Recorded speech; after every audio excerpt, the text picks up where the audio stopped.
Today is December 5th. Welcome to Native Calgarian.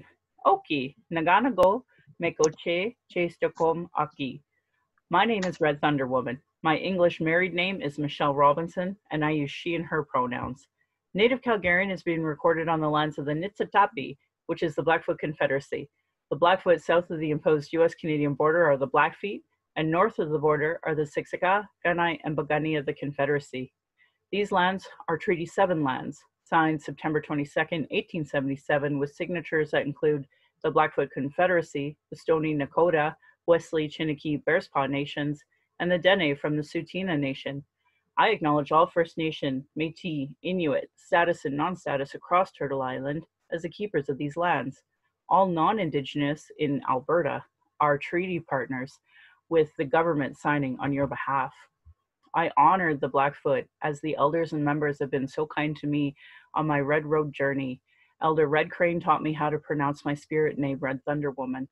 I was born in Calgary, or in Blackfoot Mohkinstsis, as Michelle Elliott, an English name which has afforded me privilege in an English colonial world. My mother is Northern Slavey Dene, or Satu Dene, but my Indian Act Imposed status card by the Canadian government says Yellowknives Dene. My father is so Canadian, I am a daughter of the Mayflower and a daughter of the American Revolution while having an Indian Act Imposed status card. I acknowledge my Dene lineage and that I was born in Calgary, but my family is not part of the Treaty 7 signatories. My Dene lineage roots me up in the land of the Hare people, also called the Great Bear Lake people in Treaty 11. I'm a native to Turtle Island, and my Dene nation is a visitor to this area called Clincho Tine Indahe in Satu Dene, meaning many horse town, named after the Calgary Stampede. Land acknowledgements are critical for creating a safer space for Indigenous, as well as honoring the host as a guest and acknowledging your role as a treaty partner. My humblest apologies to the elders and language keepers as I try to learn proper pronunciation. Any mistakes or misinterpretations will be on me. I encourage questions so that misunderstandings can be cleared up as soon as possible. I do not speak on behalf of all Indigenous. I just share what I know as I walk down my red road. If you're experiencing emotional distress after anything that you hear today and need to talk, I want you to consider the First Nation and Inuit Hope for Wellness helpline at 1-855-242-3310. It is open 24 hours a day, 7 days a week, and they also have a text feature at hopeforwellness.ca. There's a MMIW inquiry, or I guess a 1-800 number that came out of the inquiry that you can call now as well. And if you're non-Indigenous, there are distress center lines in your area that you can call as well. My Patreon account is Native Calgarian. Thank you to my previous donors for showing your support to the show. If you value listening and can afford to give, thank you. To those that cannot afford to give but listen in, I'd love to hear from you at nativeyyc@gmail.com. Send in your comments and your questions. I have a YouTube channel, which I would love to have you come and subscribe. And if you're ever wondering a bit about Native Calgarian, you can go to nativecalgarian.com for the latest podcasts and pin posts on social media. And I just want to give a super shout out to my loyal donors that have come and gone, and I'm so proud that you give me at all. Thank you for even listening. So today I have a wonderful friend that I have gotten to know a bit through work. Her name is Amber. Amber, would you like to introduce yourself in your way? Yeah, before I start, that was really beautiful. Oh, thank you.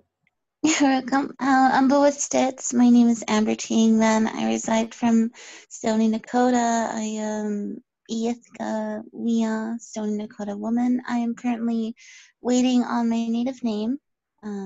Hopefully I can get it sometime this year, which I'm very excited.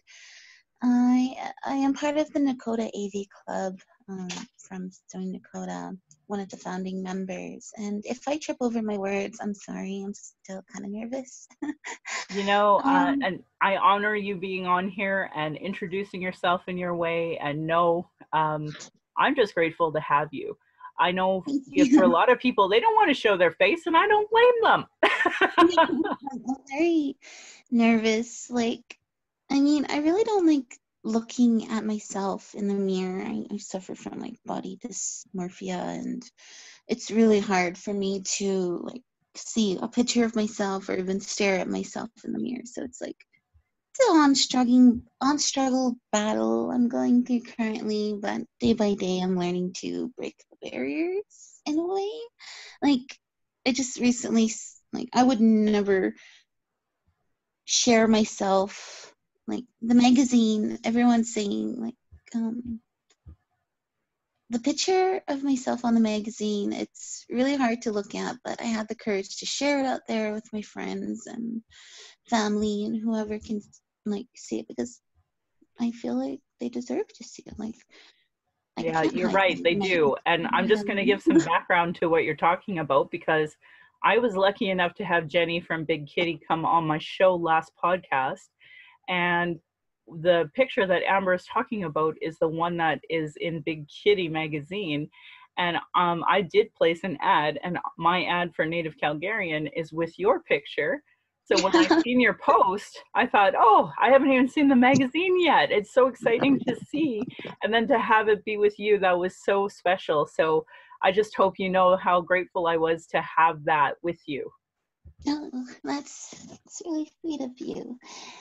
Yeah, it was a shock seeing myself on there on a like, magazine, because I always thought I'd never be on something like that. I mean, I suffer from a lot of you know, hardship through life, and it comes with like depression and other things I'm learning about and other things I'm starting to let go. So like seeing myself on something like that is it's unbelievable. It's like I never thought someone like me would get there, if I'm making any sense. Oh yes, you were making sense to me.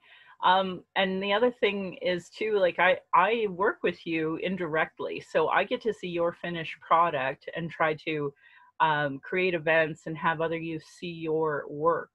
And you know, any artist that I've ever met, you know, the conversations I have just vary from one extreme to another. Like I know one person that is so, you know, excited to be a star and always wanting to be you know, taking any of that face space that she can. And I want that for them. I want that for that person, and I want that for other artists who are trying to get out there. And then I know lots of artists like yourself that are really okay with just being behind the scenes. And that picture of you is so beautiful. And it was one of the first times I really got to see you. So I was really stoked to see it, frankly. And I, you know, it's so funny when you see a beautiful picture of someone, the story behind it. Yeah, it's like it's just really insane. I'm just in such awe that there's an article, there's like I'm in front of the picture, and like it's me and about my team. And honestly, I thought it was gonna be like a picture of me and my team, because I feel like it it's like a team effort that made this commercial. It's a team effort that made this whole project happen on my end. It's like Christine came to me, and well, Christine came to my older sister Amanda Foote, and then Amanda came to me saying, "Oh, I have something you might be interested in. Would you be interested in this?" And when I was like, I didn't know what I was getting myself into, and all I heard was animation, and I'm like, "Yeah," and and then suddenly I'm like in front of or on the front of like inside a magazine, and it's like crazy.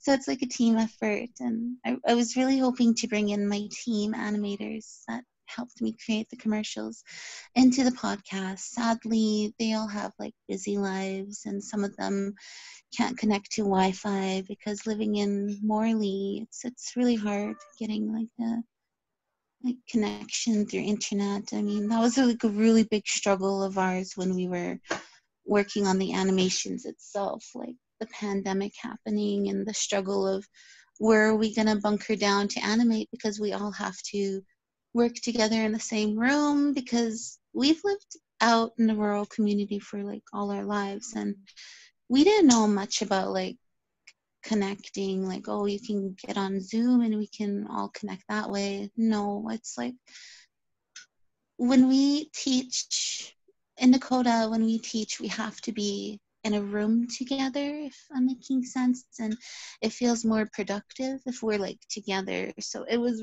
a really big struggle with like COVID starting in March, and I'm moving back into my reservation, and I'm working on like this animation. I'm trying to figure out how to keep my family safe, how to keep my animators safe, how to keep myself safe while working on this commercial. And it was really, really hard on, but we got through. I'm just really relieved we got through this. Honestly, when I realized I was finished, I broke down crying, like hardcore bawling my eyes out, and I don't know why I cried. I honestly don't know why I cried. It was so weird. My partner was like, "Are you okay?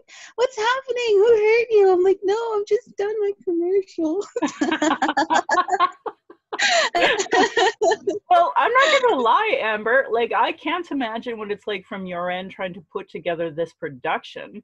First and foremost, like, I have mad respect for you for that alone. Yeah. And to the vision, like, I get to see the finished product, and to me, it's amazing and so much fun to put out there. But for you, like, putting it together with all of the different variables with COVID, I mean, how many filmmakers made films during COVID, right? And Yeah. so I hope you give yourself a big pat on the back, because I don't know, like, well, prior to COVID-19, my understanding about pandemics is that they come once every 100 years. So this story, Yeah. you'll be able to tell your great grandkids, and they'll be able to tell their great grandkids. So, and I hope that for you. I wish that for you, because it's important that people know, we were still trying to work and still trying to live a life and do what we could during this COVID pandemic. So, I have mad respect for what the story you just told. And just to share with you, like, I'm still in the middle of the project, but I'm not gonna lie, I have a lot of like triggers that come with this, because the whole purpose of the work that you and I are doing, and I'll just kind of share a bit with the people listening on the podcast, is that you and I are trying to promote Canada Learning Bonds to youth. Kids that were born 2004 and since have access to Canada Learning Bonds. Now, we Yeah. are Indian residential school survivors through family. At the end of the day, that we wouldn't be here if our families didn't survive them. My family went to Indian residential school in Fort Providence. It was called Sacred Heart. It was a Catholic Indian residential school. And yeah, it's a big topic when it comes to truth and reconciliation. But Yeah. it's, you and I face racism every single day. And Yeah. trying to get through school and trying to get healthcare, trying to live, I have mad respect for all of the work that we have to do with this project, because it's surprisingly triggering. I was brought in to talk about how reconciliation and education for Indigenous youth is a really important topic. And there are times, like, I just lost an uncle that I didn't know well, but everybody on the planet seems to know him, and he just died of COVID-19. And that really hit me, because when we were doing the Olympic bid, I have a couple of podcasts devoted to that conversation about sports in reconciliation. And that was really when I learned about my uncle's story in that. So, um, this project is incredibly triggering in many levels that I didn't anticipate when I said, yes, let's do this work together. So, I hope you understand the mad respect I have for you and everybody on this project. Yeah, thank you. I honestly don't know what to say. Like, growing up, it's like I've never was really used to, "I'm proud of you," or "you did an amazing job," or anything like that, because it wasn't in my vocabulary, whatever, while growing up. It wasn't said to me much. So I'm still learning how to take that. "I'm so proud of you. This is amazing. This is like mad respect and everything." Like, I'm still learning how to take it all in. And I don't know how to say or how to react, or do I cry? And you don't have to. If you do, because I'll understand why. But you know, for me, I'm 43. Actually, I'm like days away from turning 44, and I went through a lot of counseling in my 20s, a ton of counseling, unpacking what, you know, family violence is, and unpacking healthy and unhealthy communication, healthy and unhealthy relationships. Like, that's a lot of work. So it took me a long time to get here, and yet here you are articulating things to me even prior to us hitting record. And I'm like, I have mad respect for the fact you can name this. Because I wasn't talking like that when in my 20s. We weren't naming things that we should have been naming. And I had no concept of Indian residential schools and the trauma that comes from that. So I couldn't even name any of that as well. So, you know, I just hope you know, using your words and that communication style took me a long time to get here.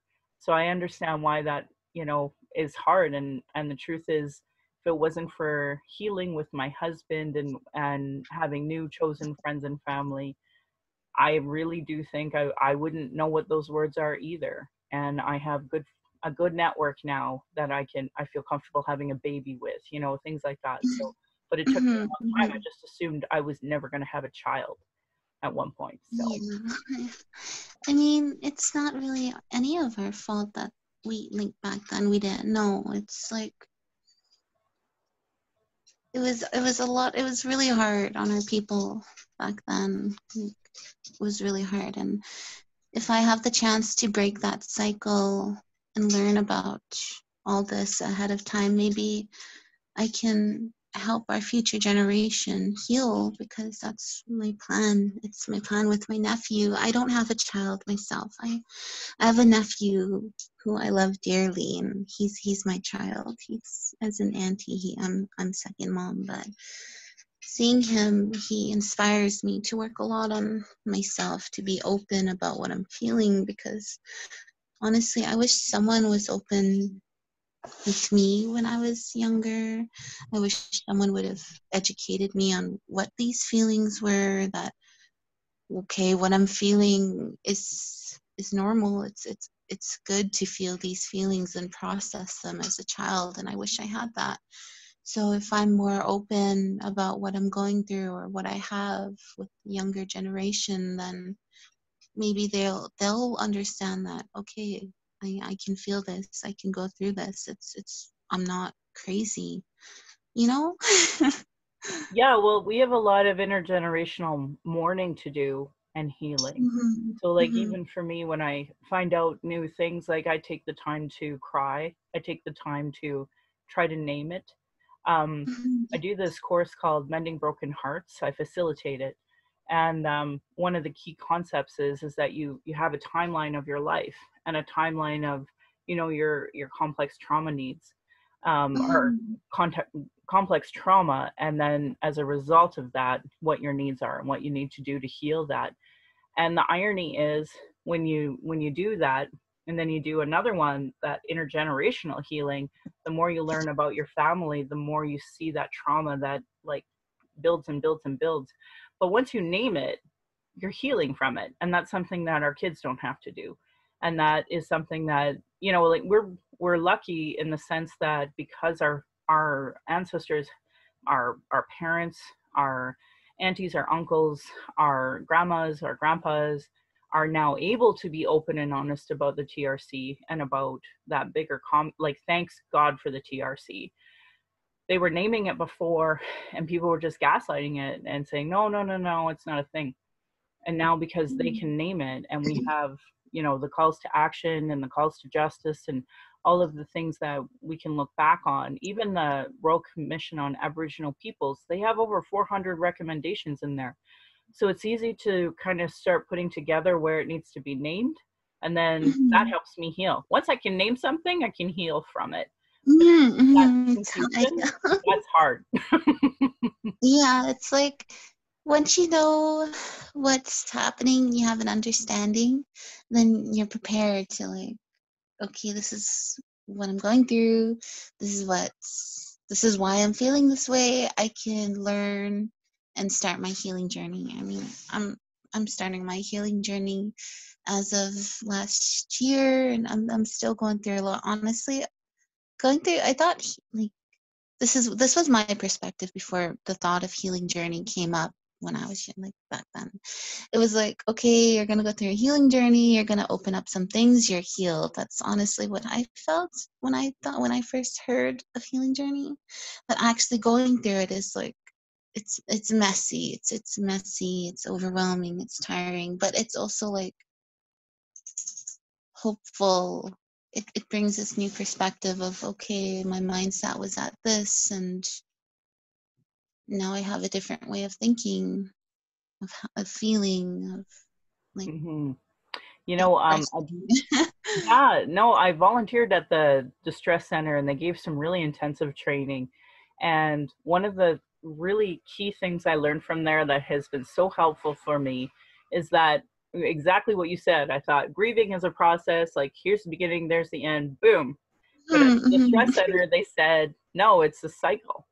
It's a circle. You are always grieving. Mm-hmm. And Mm-hmm. that helped a lot because they said every life event that you have, so, you know, when you get married, when you have a kid, when you lose your mom, when you know, all of these things, you look at grief with a new lens and you re-grieve. And that's been really helpful for me to know that I'm not wrong to keep grieving. You know, Mm-hmm. that's been really helpful for me. So, um, and I just throw it out there because if it helps anybody, God, know it now. Yeah. But yeah, the Canada Learning Bond was really fun to work on. I mean, my team, Kev's left hand, Kelsey, Twoyoungmen, and Cheyenne Bearspaw were so wonderful. I mean, I worked with them before, and they're family to me. I grew up with them. They were my teenage friends, and so I have this like comfortable I can't say words well. This comfortable workspace with them when it comes to building a team and creating stuff we want to.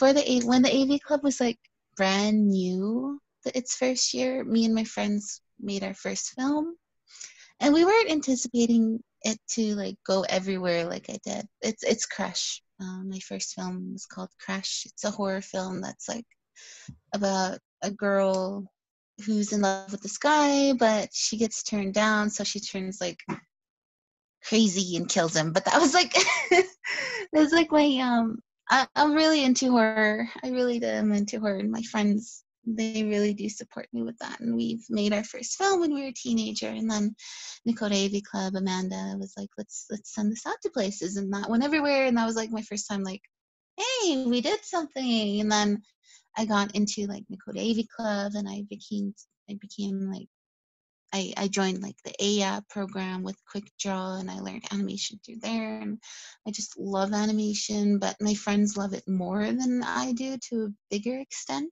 Like my love for animation is moderate, but their love for animation is like beyond the roof. And they love to animate, they love to do all this thing, and but they don't really know where to go outside of the box, if I'm saying that correctly. So I just wanted them to experience their dreams. So I took on this leadership role. And even before that, before anything of that, my first intent is, if I'm working on anything animation, my first thought is, I know who to hire because they love animation. And if I'm helping them create their dream of making more animations and having this experience, and that's enough for me. Like, I don't mind being behind the scenes. I don't mind being the producer.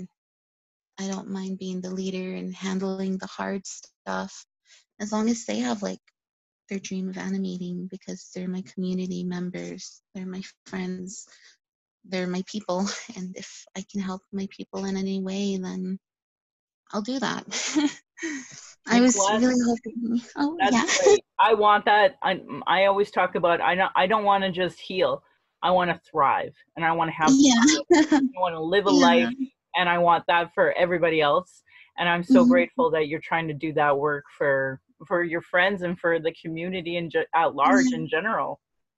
Yeah, working with the community was really fun. In the beginning of the Canada Learning Bond, I was assigned to get community members together because we had to find out what was the barriers of community members, what was the barriers community members had, and why weren't they signing up for the Canada Learning Bond? Like they wanted to know why aren't they interested in this free money. So I went out, I grabbed it, I held a meeting with my community.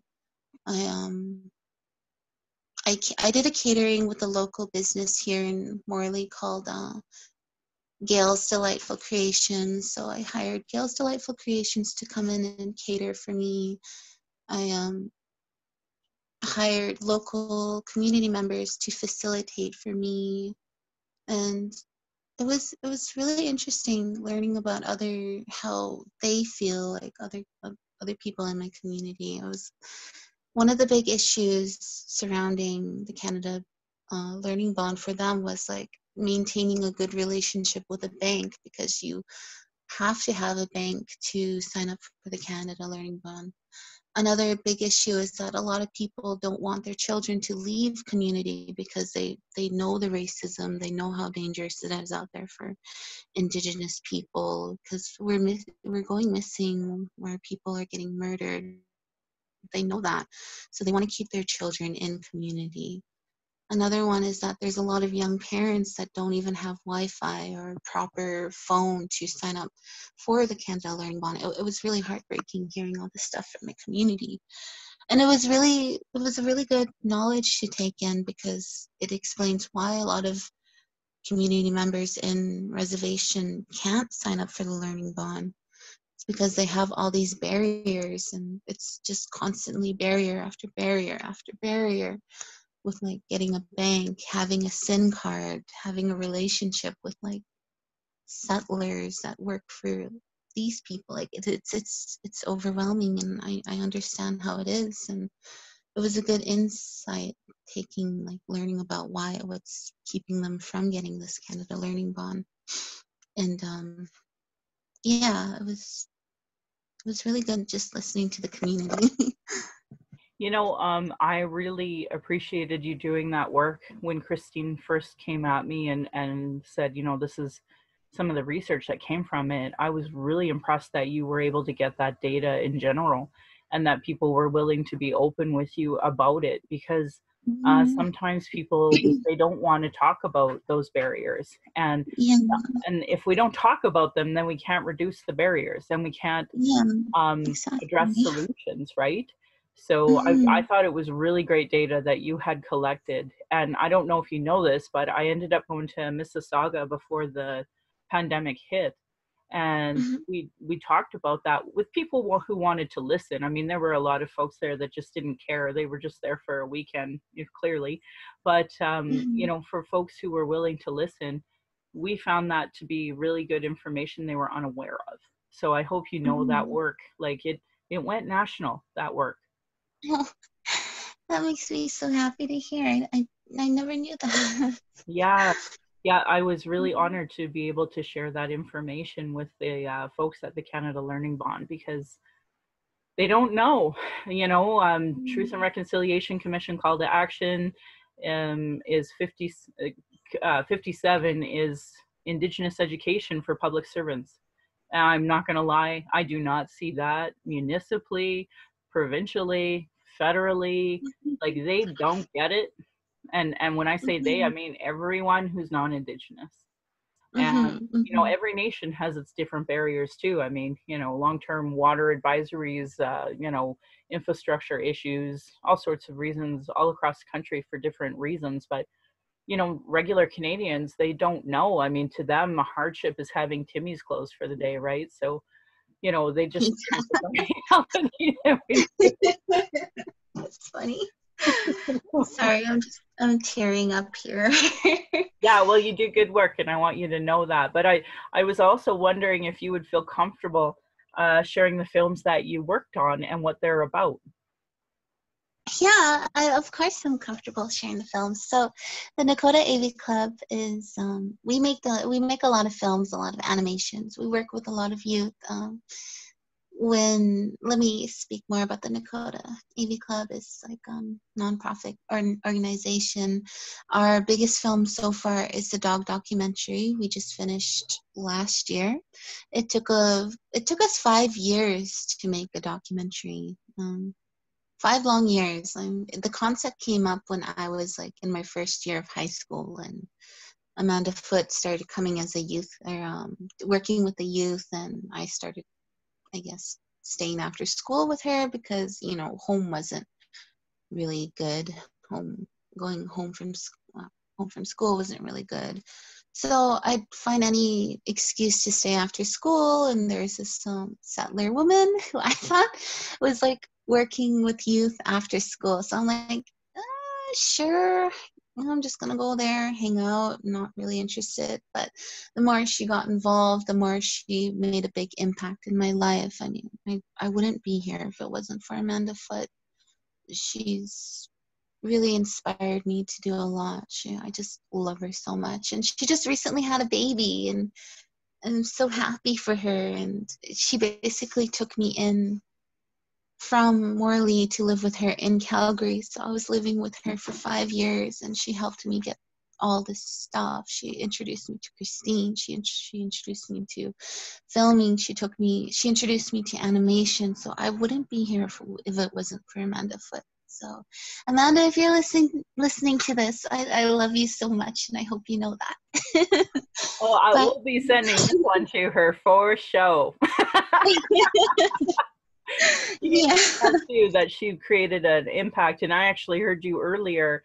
I don't know if you meant to, but you actually called her a sister, and I was like, "Oh, that's a good ally, then." You know. And I tell people we legitimately adopt people that are non-Indigenous into our world, and it's clearly she did. And I don't know if you remember, a long time ago, I had done some events in Forest Lawn, and it was, you know, themed around an art show around June, and we had invited you to come out, and not just you, but the whole crew. And there was an interesting conversation that at the end of it, a lot of the youth that came to Forest Lawn said that they were afraid to come because of the negative stereotyping that had been out there about Calgary Forest Lawn. And I was like, what? So I was really proud that we had, you know, blew up a stereotype in the mind of the kids who came. And then that way too, because I think sometimes, you know, the boundary between the res and the city, I mean, yeah, it's mental for a lot of reasons. There's so much to unpack mentally why it's there. But, you know, it felt good because I'm an urban Indigenous mom, and you know, I want my girl to play with res kids. It's that simple. I want them comfortable coming to play with her, and her going over there and playing with them. I want that. And I know that's not the reality still in 2020. So in time we'll get there. Yeah. But yeah, like, that's how different the dynamics. I can never say that. That's how different it is within res, or the people living in the community versus urban Indigenous people. Like, I was so culture shocked when I moved into the city for the first time. I didn't know what was what.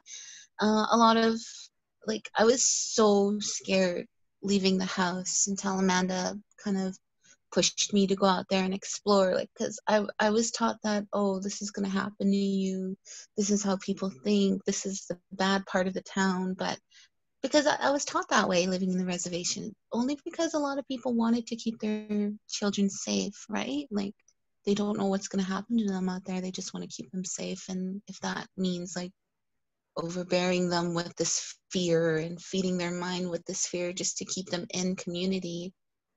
But to be fair to all of our parents, like our parents and everybody's parents, that has always been parenting. Whether, like, I remember my grandma telling me not to go too close to the edge of the bush because she was sure the wolves were there to eat me.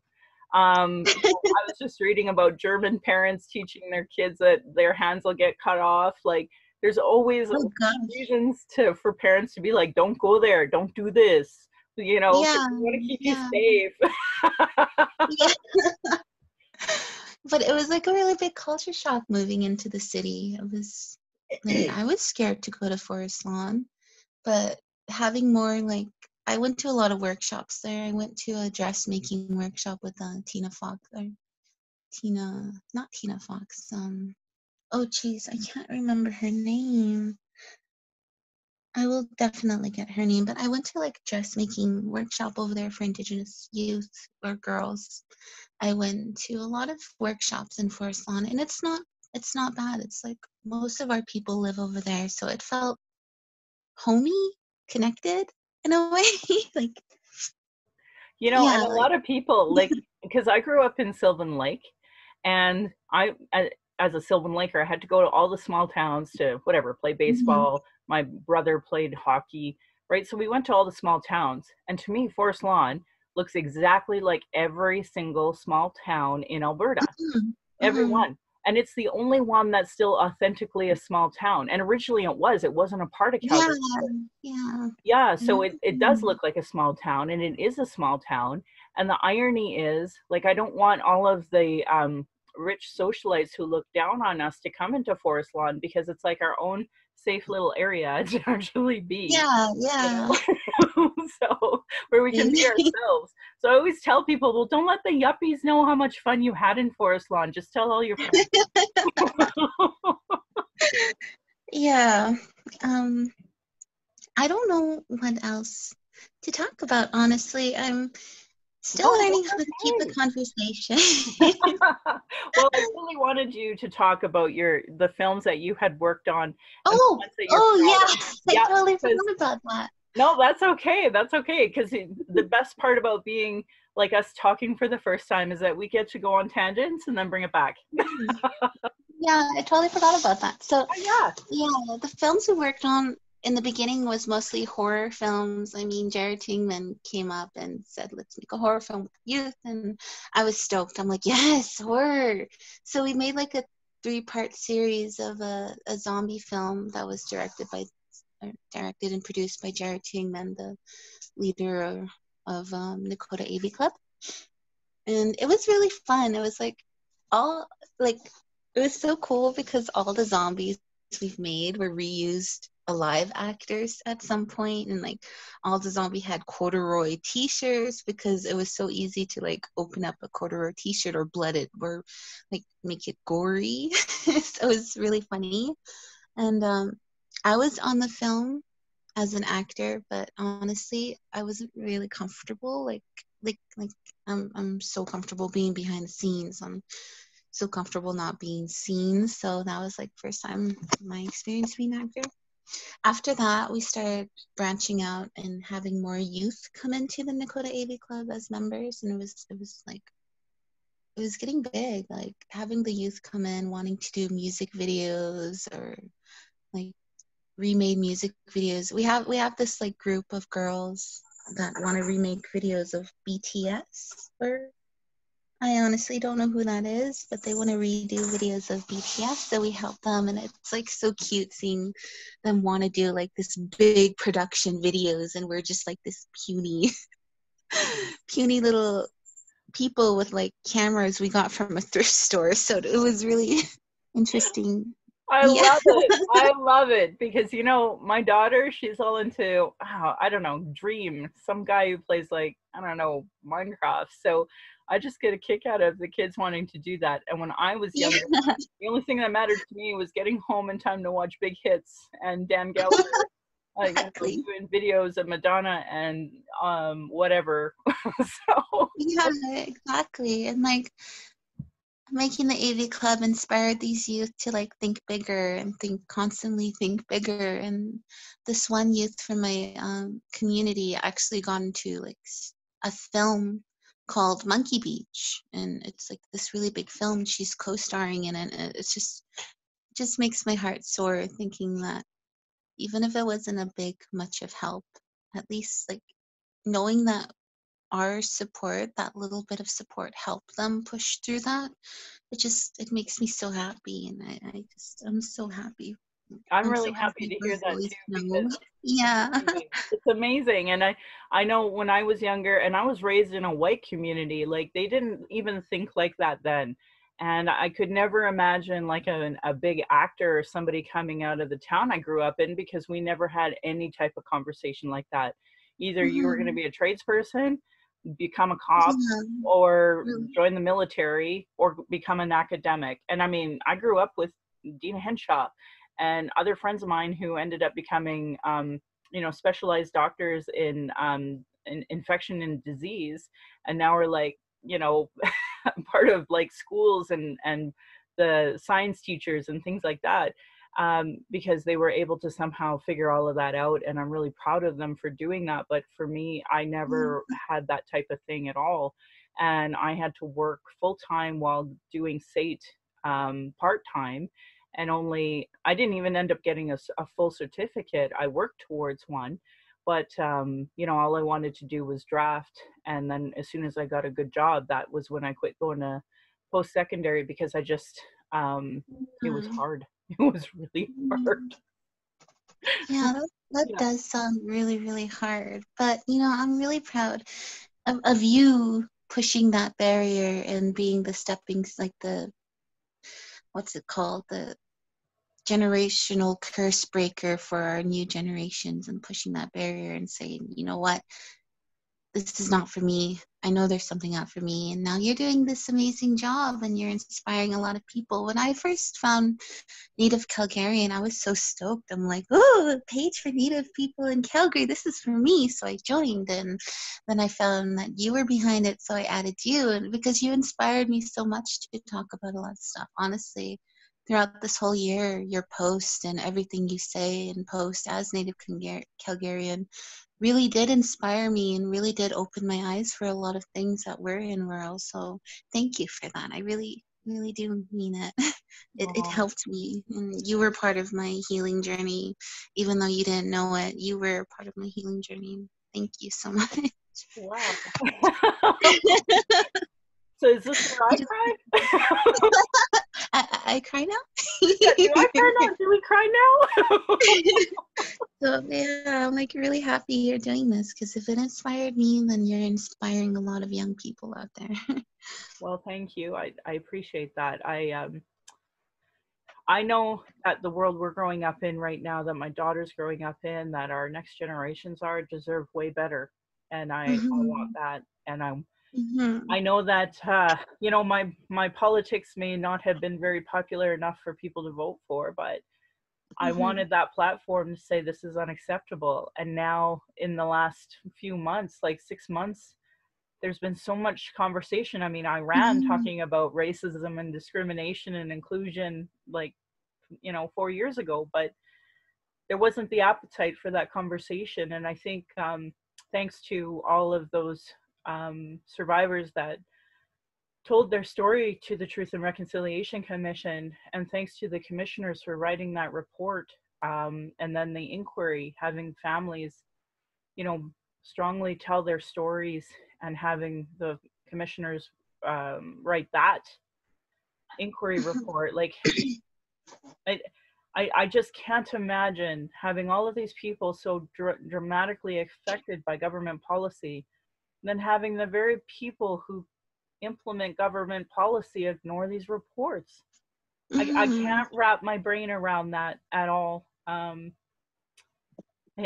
just can't. So for me, we have, well, I have to continue the work of advocating that so many people before us have done. I mean, every generation you look back, you can see all these amazing Indigenous activists working hard so that my daughter can have her status, so that I could have Mhm. my status.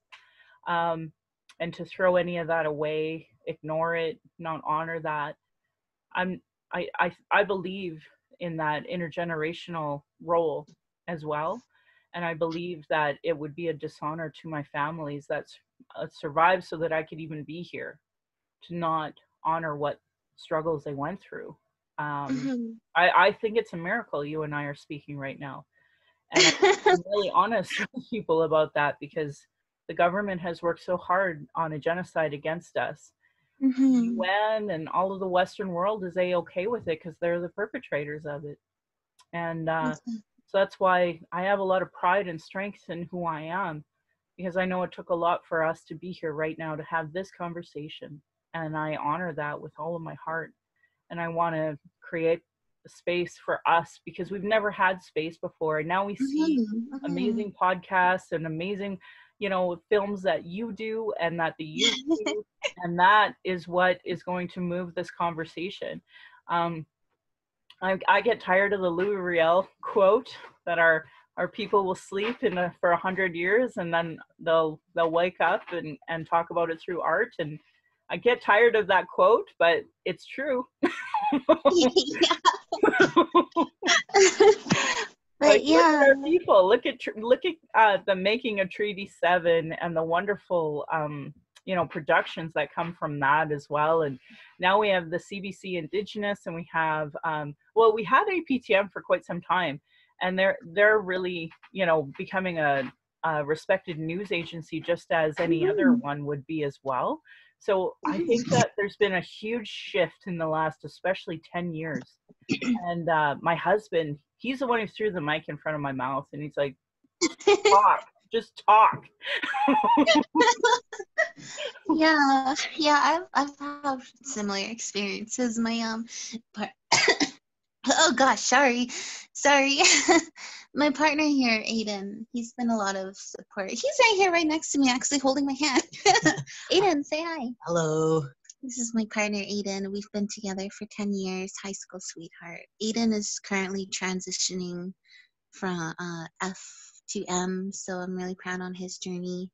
He's going through his journey right now. He's excited for surgery, where I'm like really scared and nervous for him, but I'm also very proud of him. So I'm proud of Aidan, and just gonna throw his story out there. Not little story, big story. And if you ever want to share it, you're welcome on. I don't know if you heard, but I had Izzy on really recently, and Izzy was pretty graphic and open and honest about what bottom surgery was like, and I was really honored to have them on my podcast. So I just hope there's pretty much not a subject I'm gonna be like, no, that's too hot for Native. Well, we're definitely gonna listen to your podcast about Izzy. Aidan's still learning about a lot of things, because like in our community, Twospirited is still like my sister's having issues within our community where her son is not registered, does not have status, and that's my nephew. Because my sister is a Twospirited family. They have like 2 mothers, 1 child, and they've had Lilith with love. They've Lilith was planned, dreamed about, and everything. Like my sister had a dream of Lilith, and she wanted to have Lilith come in. So with all this love, it was hard. It was really hard on her because she didn't know like how to get a donor, everything like that. She found a donor, which was a community member from our community, and Lilith was here. Lilith was born February 26, 2011. And I was like surprised that I have my first nephew. And she was having like trouble with him, like signing him as a band member or status member, because they didn't want him to be a band member because he had 2 moms. Like his donor was from community, the mother was from community, but they didn't accept him, and they still don't accept him. And she's going through this trouble and this legal battle, having a spot on APTN on talking about her troubles of how it is being Two-spirited in a small community that has a small-minded mindset. And it's heartbreaking, but she's still like struggling to be like, show pride in her Two-spiritedness, because it feels like it's not just affecting her, but it's affecting her son in a way, and it's just heartbreaking. So when, I got lost my thought there. I just had a cup of coffee. Yep. No, I want you to know, I know that story. I shared it. Mm-hmm. I'm a part of Sovereign Spirits. So Sovereign Spirits is the Indigenous queer Two Spirit group that we just founded here in Calgary during COVID. And, first and foremost, you and your family, we would be honored to have you a part of our group in any capacity. If you go on our Facebook page, you can just sign up to be a member. Right now, we just put out an email yesterday to look for some more chairs as well. So, if your family at all wants to be a part of Sovereign Spirits, one, we welcome you, and two, that bigger picture that, your fight is our fight, and that my daughter, she's not identifying as straight. She doesn't like telling white people that she's Two-Spirit. She doesn't like explaining it to them. But yeah, explaining it is so shameful. Yeah. So she'll tell people she's pansexual, but I mean, she's 13. So I think questioning is the best word to say, because as we all know, it's a progression to figure out who you are, and it takes time. And I respect that. And that's why I have this in the back, actually, because yeah, that's my main focus. I keep staring at that. Oh, good. It's something that affects my family. So, I brought up Sacred Heart Indian Residential School. I mean, I have family that refuses to use the proper gender terms for my niece. I have a cousin that's transitioning. I don't know if they'll be coming back to Calgary because of the homophobia and transphobia here. They have to, when they plan, my uncle is actually quite well off. So when he'll go to plan a trip, they legitimately have to double check whether it's trans friendly or not, because we don't want anything to happen to my cousin. So anyway, I get so angry and frustrated at this conversation, because it's just, prior to colonization, this was normalized. And there was a book that I had come across called The Importance of Monogamy.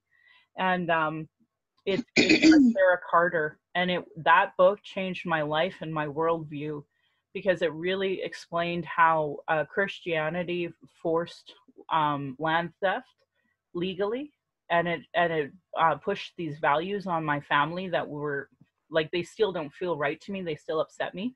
And so I'm really unpacking what is Christmas, because Christmas is something that was introduced by colonizers. So there's a knee-jerk reaction in my heart to be like, then screw Christmas, man. But there's 40 years of Christmas that I would then have to erase. So I'm still struggling with my journey there. But anyway, I just want you and your family to know that whatever supports you need from Calgary, we want to facilitate that in any capacity that we can. That your story is valid, that your sister's story is valid, and that I just want to throw my hair up in a ponytail and be like, okay, let's go down to the band office. Let's have this combo. Yeah, it's it was really, I don't know. It's lateral violence is another thing we have to face, and hopefully that would break in the future. But right now, it's hard now. But if it's to push a path for future generations beyond what we are, then I wouldn't mind being that ancestor. I wouldn't mind having the future generation look down or think about us and say, you know what? Our ancestors did this for us, and I'm so proud of them. Because that's what I say about our previous ancestors. I'm so proud of them to fight this fight against the colonizers and winning the war against Custer. And I'm just so proud of what they've went through and what they've done for us to get us here.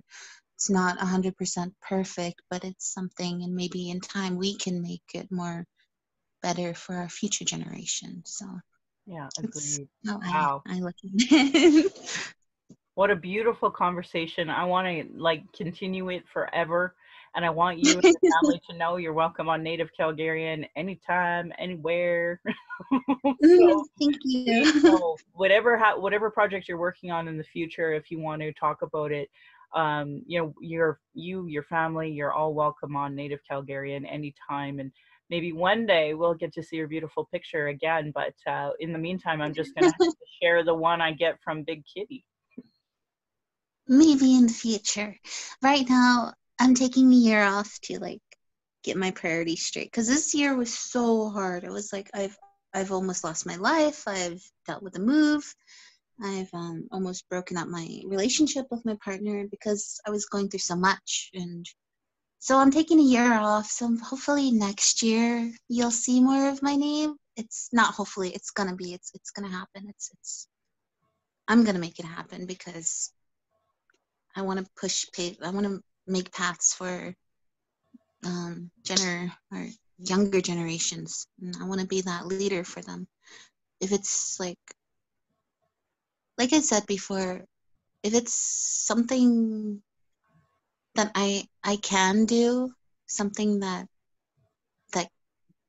I can do, and it's a possibility I can do, because nothing is impossible. You just have to push through barriers. And if that lands on me and I have to go through that hardship just to push a path, then I'm willing to do that for my younger generation, for my family members, for my younger cousins, for the younger people in the rural community and urban community. I'm willing to do that. But sometimes I need a break, so I'm gonna work on my healing journey. Trying to get my native name this year too. So yeah, 2020 Well is gonna earned, be my interesting. friend. Well earned. So one of our elders, and I don't know if they feel comfortable me saying their name on this podcast, but through Sovereign Spirits, we have an elder that I'm sure would love to go through that ceremony.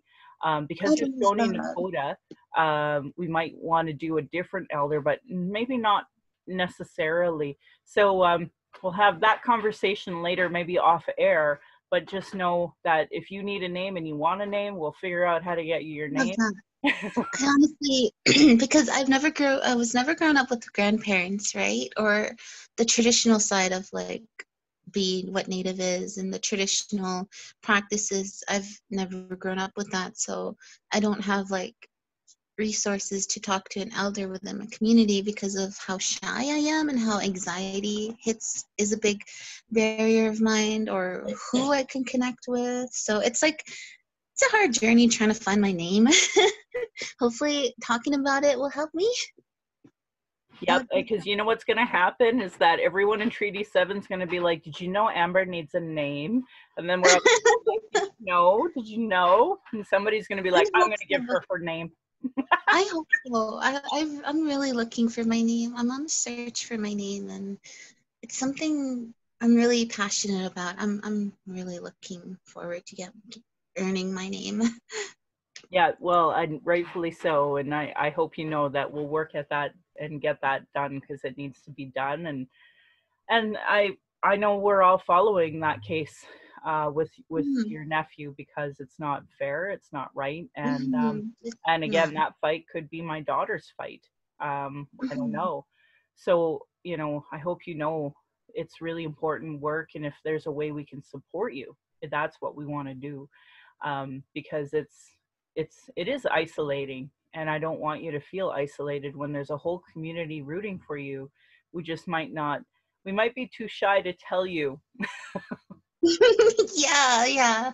I'll keep that in mind. It brings a lot of inspiration. Like I have this whole community rooting for me behind me. That's really gonna help. It's like I said before, I've never heard any of this. I've never heard of someone saying there's a community behind you, or these people support you, because it wasn't said to me growing up. It's something new, so it brings a lot of power in a way, like knowing that my community, my people are supporting me, and it just brings so much love into my heart. So thank you.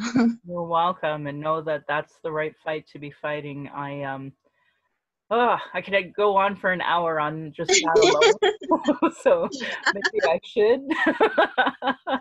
You know what? So I have this closing part, and I want you to add to it as you hear it, because I think you may bring a different perspective, or can add to a perspective. And I want you to feel free to interrupt as I do the closing part, if you're comfortable. Sure. Okay, great. Sure. I can't really see without my glasses because I'm older now, or that, or I read too much. I don't know what that is. No, it's fine.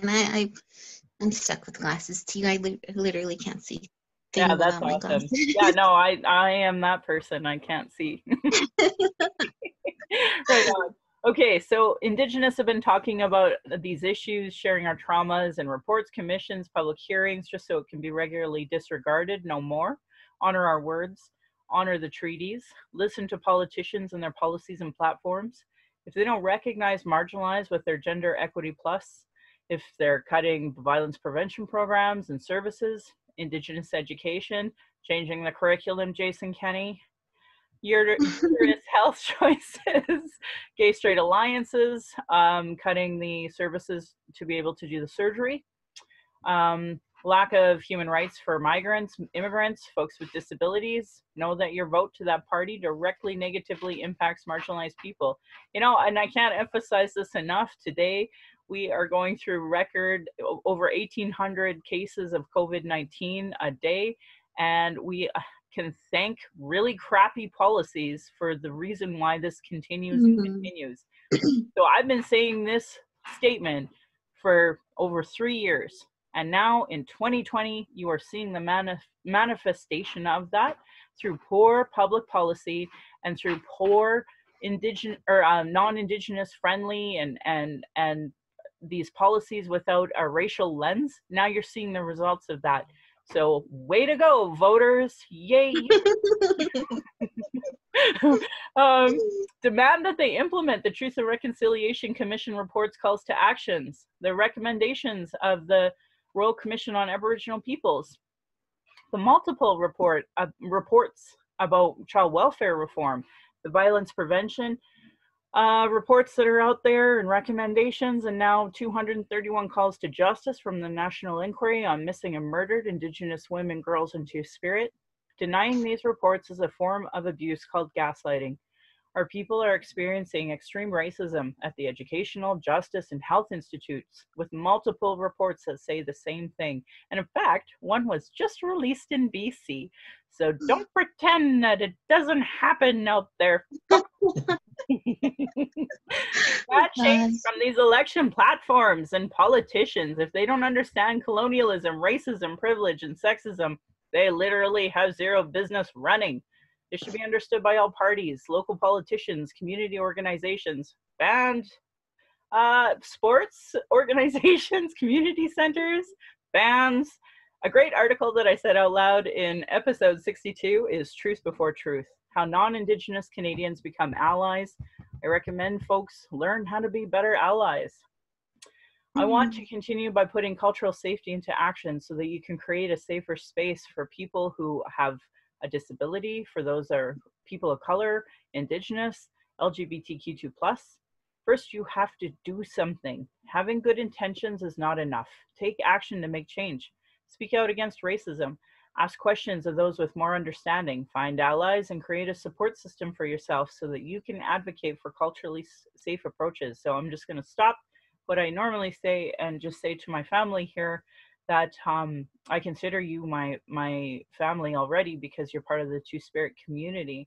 And we're having these, like we had bingo and like games night, and we want you to be a part of that because we're your support system. We're your community.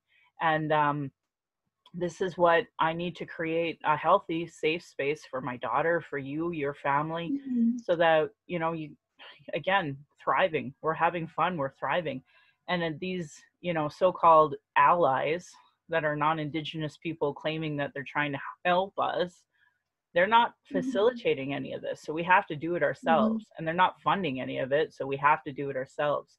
So if it wasn't for, you know, my husband, if it wasn't for the few donors that I have, this podcast wouldn't even be a thing, because there's none of those stupid colonial grants that will ever approve something. So awful. I don't know who they're meant for. Well, I know who they're meant for. They're meant for the bestie of the bestie of the bestie who's in charge of the so exactly. Take responsibility for your own learning. Read, reflect, ask questions. Do not expect this to come from Indigenous people all the time. You know how many people tell me, oh, Michelle, I want to pick your brain. I actually created a section in Native Calgarian for people who want to pick my brain. I don't know, I charge them something like $200 an hour or something. But obviously, There's like a 100% reduction for anyone who's Native. Oh God. I know, but they will pick your brain until until they have extracted every ounce of your energy, and it's disgusting. But they would never do that of, you know, a doctor or a judge or someone, just us, because they look at us as less. So screw that. Yeah, I Take know. I feel that. responsibility, read, reflect, take time for self reflection, be aware of your own assumptions and biases, question everything you've learned about Indigenous people, and take steps to actively disrupt the stereotypes. And even as a Native person, I've had to unpack that. You know, it's taught a lot that, oh, those savages used to fight all the time before us wonderful people came. And that's not even Yeah. kind of close. That's not even Mhm. sort of true. But if you're, you know, 8 and you're growing up in a white school and this is what you hear over and over again, of course you need to question this stuff. You need to unpack that, because this is total racism. And I actually had to pull my daughter from, well, she chose to be pulled, but she was facing sexism, homophobia, racism in the school, and by the very people claiming to do like Aboriginal learning and stuff. So Yeah. it was awful. And I feel really bad because I had a great upbringing in some respects. I was excited about school, but I had to unlearn all the racism. So that's why I really encourage Indigenous people to even be aware of our own assumptions and biases, because we were talking a bit about lateral violence and such, and that's part of Mhm. this right here. Mhm. Commit to lifelong learning. Be prepared to be uncomfortable. Understanding colonialism and the legacy of racism is an ongoing and difficult task. And here to help.bc.ca, Indigenous people, what is Indigenous cultural safety and why should I care about it, is a resource there that I had used. So it doesn't take much, folks, to Google this and find out more if you're tired of me hearing it or saying it. um, Internalized racism or lateral violence is another form of violence Indigenous Mhm. and marginalized people face by the structure of racism imposed on these lands by the Indian Act, Indian residential schools, and other land clearing policies. Amber showed a great example of that here. Under the Indian Act, the band can choose to not have members, and that is a great example of racism that was imposed by legislation and now manifests itself into lateral violence. So, you know, if you want to learn more about internalized racism or lateral violence, racialequitytools.org by Donna Bevins is a great resource that I use. And there's so much now, especially with Black Lives Matter. Do's Mhm. and don'ts for bystander intervention. There's some really great ideas about what to do if you're on the C train and you are witnessing somebody being targeted, which is a real thing now with anti-maskers and maskers. Today, there's anti-maskers actually marching. And because last weekend they did, and the cops went to their houses and gave them tickets, now there's like this whole, oh my God, we're losing all our civil liberties by white people who stole the land and who benefit from the Indian Act. Now they're all crying, oh my God, I can't believe I have to wear a mask. Right? Crazy. Like honestly, just I know, I don't babies. understand why people are so like. Do you have to be so privileged to like think wearing a mask takes your freedom? Is that like that's unbelievable? Like wow. Literally, you are calling me from a place that you were forced to live by the Northwest Mounted Police. Under the Indian Act is barbed wired, fenced off. Under the Indian Act, your kids or your nephew can't necessarily be a band member. And people are Mm. crying to me about a fucking mask? Right? Stop.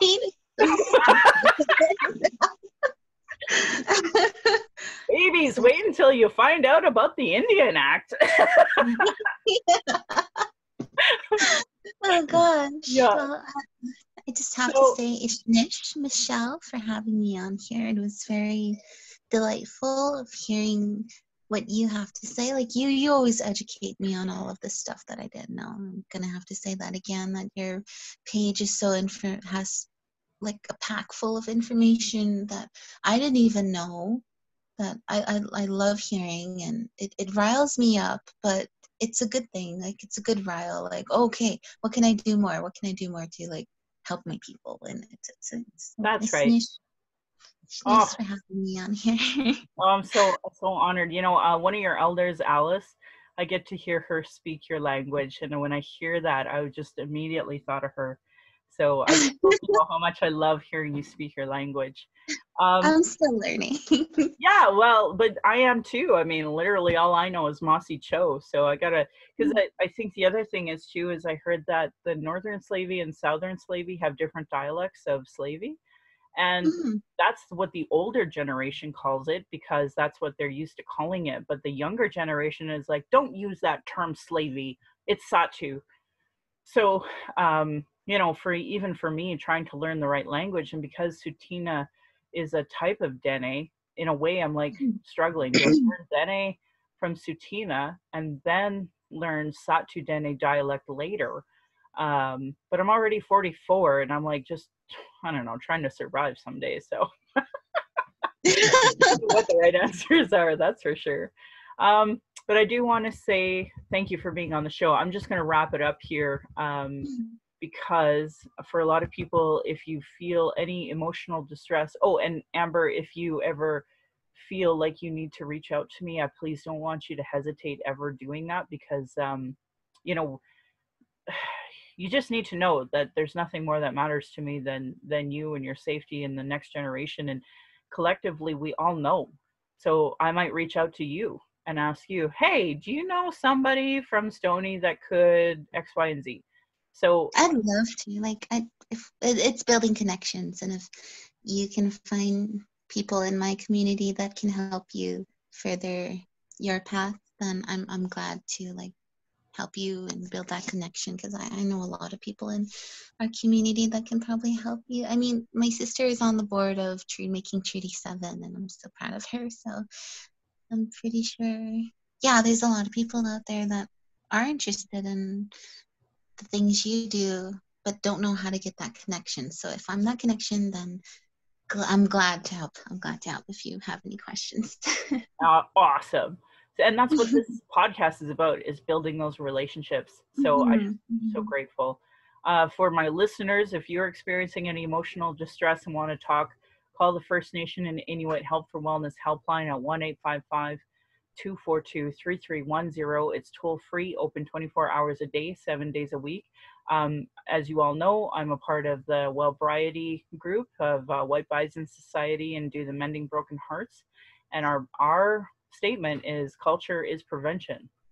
So if you are a lost Indian out there and you're listening, I need you to know, first and foremost, your local friendship center. Like, I had a bad experience in Calgary in, like, I don't know, 1994, but that doesn't mean in 2020 it's the same. I have a great relationship with the friendship center.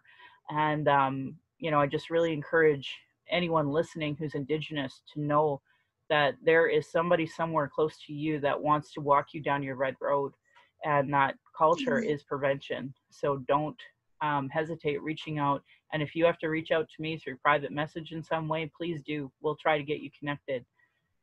Can Violence I is, leave yep, a go message? ahead, Amber. Oh, sorry. So for the people who are facing trouble, facing all this hardship with mental illness and all that, don't be afraid to reach out.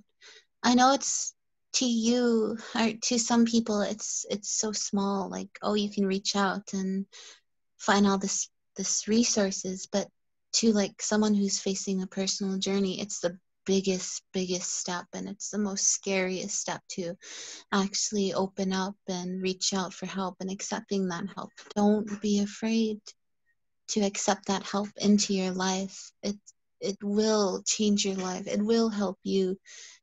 Don't have negative thoughts. Don't be afraid to open up, because if I can open up and be where I am right now, then you can open up and be where you are, and it will help. You don't have to go through this suffering alone. To build a community, like in our people, community is family. So don't be afraid to use the resources we have opened and everything for you. And I hope you can go through your healing journey as best as you can. It's a slow take, but it's on your speed, like whatever you're comfortable with. So that's a message I just want to leave for people.